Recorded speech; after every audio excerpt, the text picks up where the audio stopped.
informasi yang saya peroleh kemarin ya teman-teman ngobrol sama Pak John, ternyata ada salah satu kota di Sumatera ya, orang berguru dari Tibet.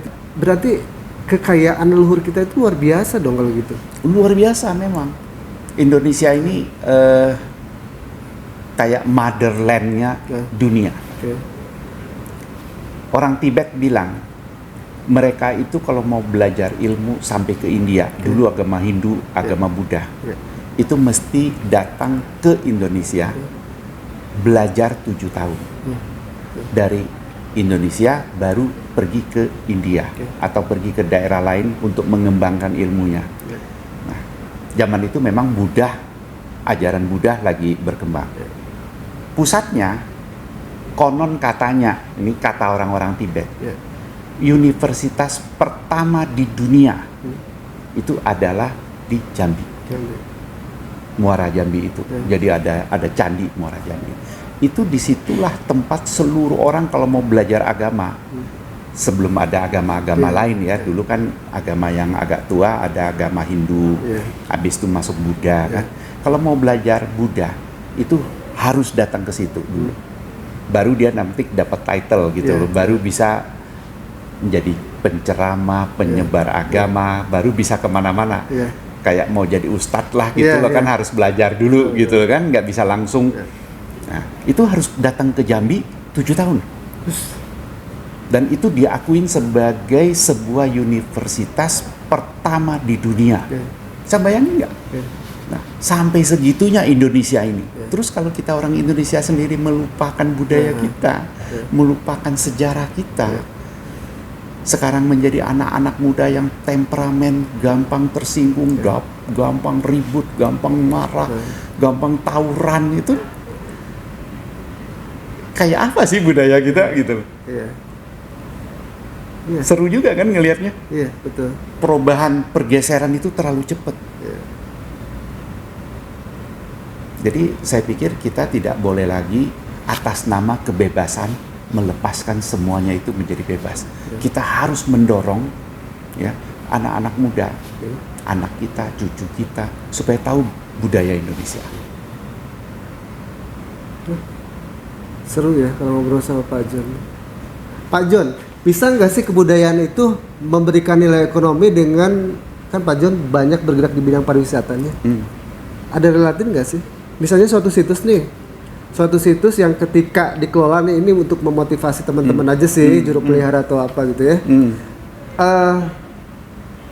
menjadikan situs itu menjadi wisata, destinasi wisata. Sangat bisa. Sangat bisa. Kalau sekarang kan mindsetnya destinasi wisata itu bikin waterboom, bikin kolam renang. Kenapa sih situs tidak diangkat gitu, pertanyaan saya? Bukan nggak diangkat. Kalau orang ekonomi disuruh mikir, dia kan mikir apa yang ada dan apa yang cepat return of investment. Sementara budaya itu adalah sebuah investment jangka panjang, gitu. Nah, ini yang kalau orang dagang dia cepat aja. Oh, bicara destinasi pariwisata, bikin waterboom, satu kali masuk 35.000, sekian, waduh 2 tahun balik modal, langsung dikerjakan. Iya kan? Betul. Nah, tapi kalau di situs pendekatannya harus lain. Pendekatannya harus ada kecintaan terhadap budaya kita. Ini peninggalan leluhur loh. Jadi jangan dijadikan dagang. Nah, jangan dijadikan dagang dulu. Itu dulu motifnya. Nah, bagaimana mempertahankan, memugarkan. Setelah itu baru dicari ekonominya. Kalau itu barang nggak bagus, ekonominya nggak tertarik, nggak ada yang datang. Jadi ini harus dipugar dulu kan. Nah, memugar inilah barang ini milik siapa. Kalau investor disuruh masuk, dia bikin waterboom, dia beli tanah bangun, itu menjadi milik dia. Di cagar budaya bisa nggak jadi milik dia? Nggak bisa. Iya. Jadi mana mau dia masukin duit. Makanya pendekatannya harus pemerintah. Pendekatannya pemerintah amankan dulu lokasinya, nah, terus baru ngajak investor itu dalam bentuk CSR. Nah, nanti baru dikelola secara daya tarik destinasi. Bisa jadi seperti desa wisata. Ya, kalau kita lihat ya di Eropa, kenapa sampai sekarang orang masih suka mengunjungin tempat-tempat destinasi peninggalan-peninggalan. Ya, karena dia dikelola secara baik. Dia dikelola secara baik, dikelola secara profesional. Terus di situ dibikin banyak event, banyak souvenir yang dijual, banyak menghidupkan orang-orang sekeliling situ.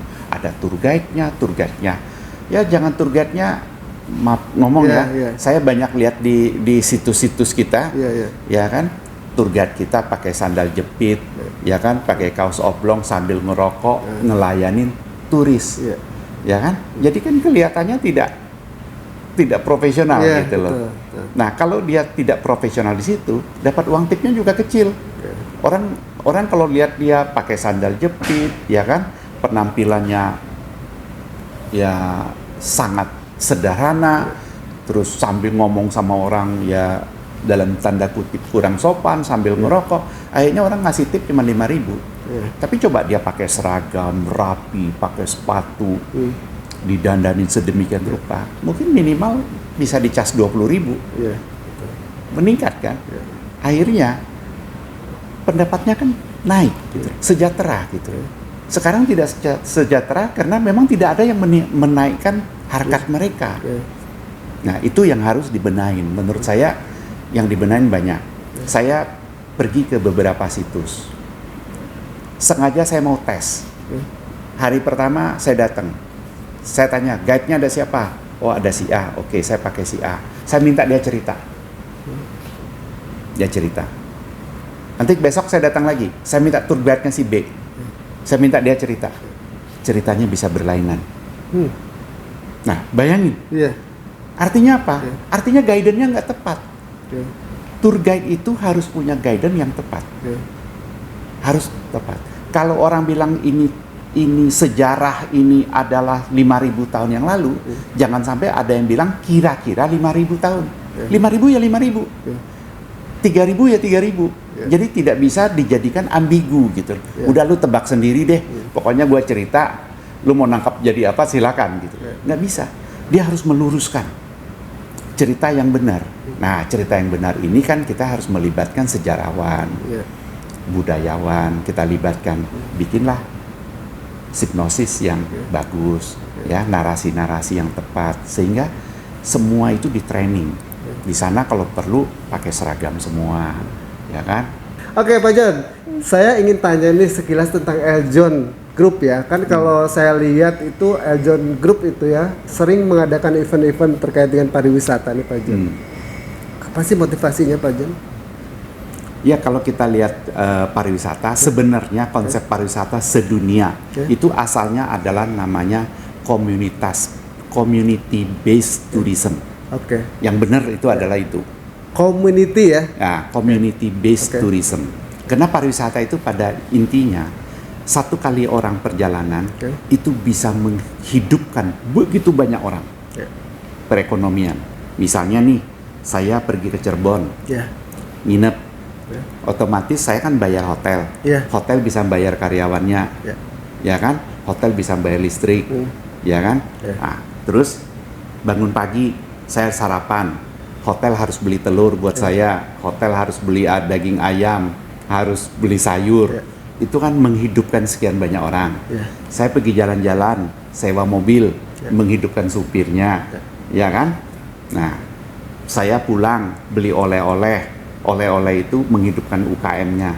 Jadi yang dimaksud dengan community based tourism adalah sekali lakukan tourism itu, sekali jalan itu bisa menghidupkan serangkaian industri yang terkait secara langsung maupun yang tidak terlangsung.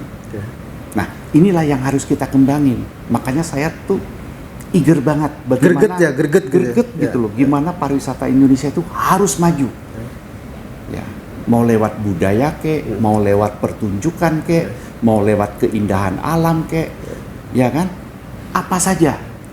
Kalau tourism itu bisa jalan, itu akan membuat orang tuh makmur semua. Ya kan? Masa saya jalan-jalan ke Cirebon, siangnya saya nggak makan, saya pasti makan kan? Nah, begitu makan kan, omsetnya masuk ke warung tempat saya makan. ya kan? Warung dapat mana? Dia dapat supply daging dari pedagang, dapat sayur, dapat beras, ya kan? Itu kan semuanya beli dari masyarakat. Otomatis masyarakat berputar juga kan duitnya. Nah, kan kita tahu teori ekonomi. Setiap perputaran pasti ada sekian persen yang tertinggal di tempat perputaran itu, ya kan? Nah, itu begitu berputar, semua orang dapat. Nah, itulah inti sebenarnya pariwisata. Keren ya. Oke, Pak John, ada berapa event sih kalau di Eljon? Eljon setiap tahun menyelenggarakan 4 event nasional. Satu adalah Putri Pariwisata Indonesia, yang kedua adalah Putra Putri Pariwisata Nusantara, yang ketiga adalah Putri Bumi Indonesia, yang berkaitan semuanya dengan lingkungan hidup. Yang keempat adalah Miss Chinese Indonesia, yang kita garap adalah bagaimana mendorong perdagangan dan investasi dari China ke Indonesia dan pertukaran budaya kedua negara. Banyak juga. Itu rutin? Rutin. Sejak tahun? 2008. Udah lumayan lama nih. Udah 16 tahun. 16 tahun. 2008. Ya, lumayan. Keren banget loh Pak John. Oke Pak John, terakhir nih. Pesan-pesan atau ya boleh dibilang ini deh, apa ya, saran atau masukan lah buat teman-teman gitu ya, terutama kaitannya dengan budaya, terutama kaitannya dengan milenial nih Pak John.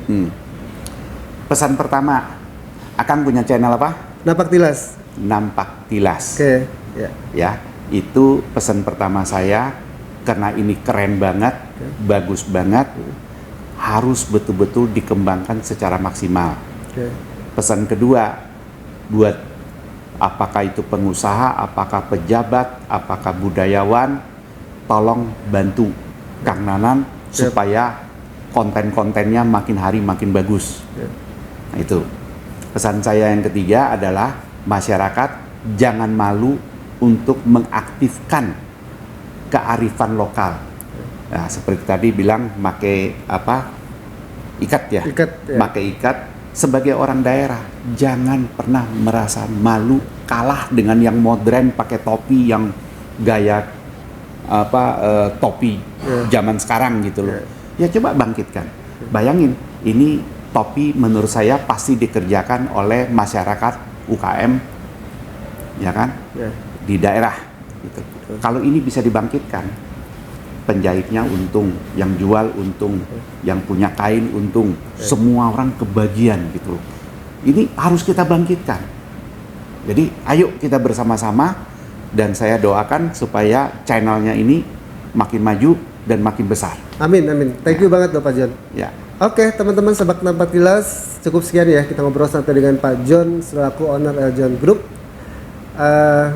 Terima kasih Pak John atas waktunya. Nih saya dapat buku juga nih. Thank you. Kita akan coba explore ya situs-situs yang ada di Nusantara ini. Tapi pesan Pak John katanya di Jawa Barat dulu nih. Iya, fokus Jawa Barat. Karena Jawa Barat itu sudah membuktikan diri, mencatat dalam sejarah, punya orang-orang hebat dari masa lalu. Itu yang harus diangkat. Situsnya banyak, orang bekennya banyak.